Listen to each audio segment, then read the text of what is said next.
The number one thing that I do not like about living in Medellín, Colombia is the fact that it is noisy. It is a very busy city. There are a lot of cars, motorbikes, more so than other cities I feel like. And if I compare it to London, it is definitely louder here in Medellín. And when you're trying to find a place to live and a place to stay, it's difficult to know where the quiet streets are in the city. There is a culture here of cars beeping, motorbikes beeping. In the UK, for example, people tend not to beep their horns too much, only in emergencies or if someone else has done something really bad on the roads. Whereas here, people will literally beep for absolutely no reason, and it is difficult to escape the noise here. There is a lot of construction, there are a lot of cars, there aren't too many electric vehicles, and so all the cars and the buses and the motorbikes are fairly old and they are extremely loud. Colombians also like to drive fast, rev their engines. You get people on motorbikes doing wheelies up and down the street, and so there is just a lot of noise in Medellín, Colombia. It was one of the positives that I said about Medellín, is that it's a very exciting and upcoming city, but the downside of that is there is a lot of noise. If I wasn't using this microphone, I would not be able to film this video because there would be far too much background noise. Unlike in London, where you have an extensive tube network, pretty much everyone in Medellín, when they travel around, are at street level, meaning that when people are going to and from work, when they're seeing friends and family, the roads are congested, it's very, very busy. So that's the first point. It's an extremely loud, busy city with a lot going on, and that is the first thing that I do not like about living here. And the second point, pollution. Because the vehicles are old, because there isn't a lack of electric cars, because there isn't an extensive tube network, the pollution here in Medellín is much worse than it is in London. Even though there is lots of green, you can see where I'm walking now, there's loads of trees, there's lots of green verges, there is still really bad pollution. And it's partly because Medellín is a valley. It's called the Aruba Valley, and it means that basically the pollution comes in from the hills, it kind of sinks down into the bowl of Medellín where the city is, and the pollution just gets stuck. It has nowhere to go. I'm not a weather expert, but I believe the rainy nature of Colombia contributes that as well, because when it does rain, the rain causes a blanket which keeps the pollution in the city. And so yeah, you can definitely feel it. For example, you will have to clean the floor in your apartment if you live in Medellín in the city multiple times per week, because there is a buildup of dust and dirt and just kind of general contamination on the floor of your apartment, which is one of the reasons why people tend to wear sandals, or as they call them here, chancletas, indoors, simply because the floor kind of gets dirty. And so that is the second point. You can definitely feel the pollution here. If you go a little bit up the hill, if you go out of the bowl of Medellín, the pollution does get better. If you go into the countryside, which is outside of the bowl, it is better. You can feel the difference with regards to pollution. But if you are in the city, like where I am now in El Poblado, you can definitely feel the level of pollution here.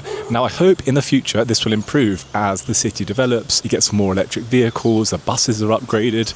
The buses are probably the worst noise and pollution contributors in Medellín because they are so old. They're diesel powered. The drivers drive fast. They let off black smoke, which you can see when they're going from a standstill. It's just really disgusting. So that is the second point. The pollution here is bad, but I hope that in the future that will improve. The third thing that I do not enjoy about living in Medellín, Colombia, is the fact that there is a lot of paperwork. They love their bureaucracy here. Things are slow. If you want to send an international parcel, you will be in the DHL office for well over an hour. You'll be queuing, you'll be filling out forms, they'll ask you lots of questions. Another example, if you're in the supermarket buying one item, let's say you're buying a pack of chewing gum, they'll ask you maybe 5 questions. Are you registered with them for your electronic receipt? They'll ask you, do you want a bag? They'll ask you, how do you want to pay? They'll ask you credit or debit card. They'll ask you, how many installments would you like to put on your card? They will ask you 1,000,001 things. Are you collecting points? They'll ask you, I don't know, basically anything, even if you're only just buying one item. And so this causes delays. It means if you pop into the supermarket and you just want to buy one single pack of chewing gum, you could be queuing up for 10-15 minutes. They don't have self-service checkouts like they do in the UK, and they just love doing things slowly, which is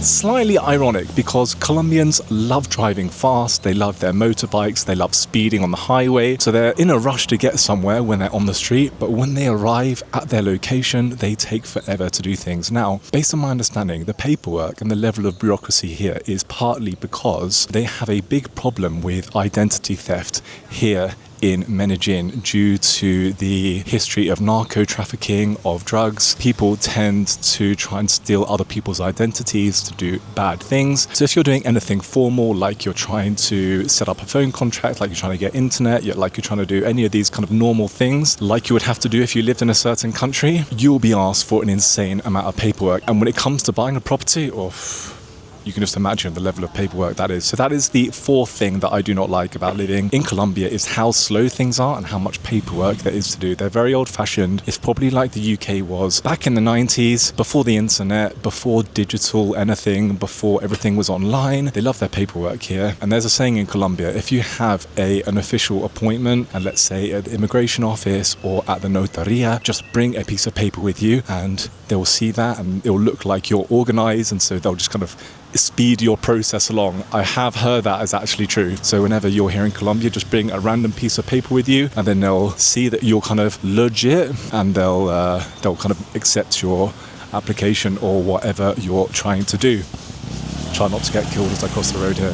So that's the fourth point, paperwork. I don't like it, and it slows everything down. So that was the third point. Now the fourth point, in some areas of Colombia, especially Medellín, being a tourist or a white gringo is really frowned upon, and some people really do not like foreigners. Why? Well, partly because Medellín is one of the sex capitals of the world. People fly in to go to parquejeras. Prostitution is legalized here. The women are beautiful, and so it is a hotspot for sex tourism. Now, that being said, if you are a white male like I am, some people will give you dirty looks in the street. Some people will make comments to you about how you are ruining the Colombian culture, how they don't like foreigners, yada yada yada. And so this doesn't happen that often. I wouldn't say it's an extremely common occurrence for people to be hating on gringos, but it does happen, and I have had experience of people saying kind of not nice things really, just simply because you're a foreigner. And I do completely get it. People coming to Medellín purely for sex tourism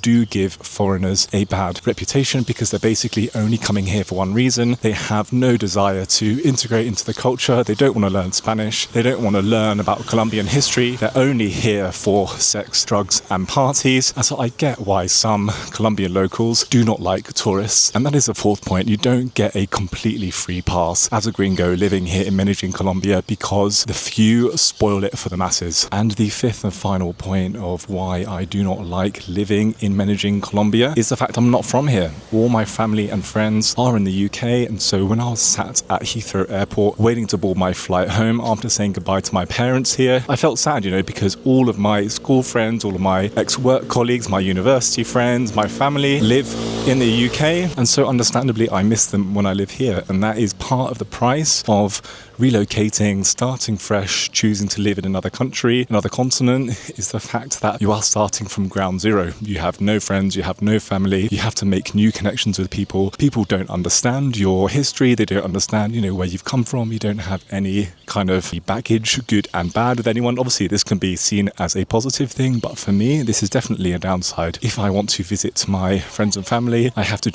I have to take 2 flights, Medellín to Bogota, then Bogota to London, just to see my friends and family, which is obviously a downside. When I lived in London, I had them right on my doorstep. I could more or less see them whenever I wanted to, but living here, they are far away. I think it's 5,500 miles from Medellín to London, and so that is the fifth and final point of one of the downsides of living abroad, is that all of your friends and family are back home, and if you are far away enough, it's impractical to see them too often. So it makes me sad in some ways because I don't see them as much, but on the other hand, it kind of forces me to build new friendships and new connections here in Colombia. So I hope you guys found that useful, and I'll see you in the next one.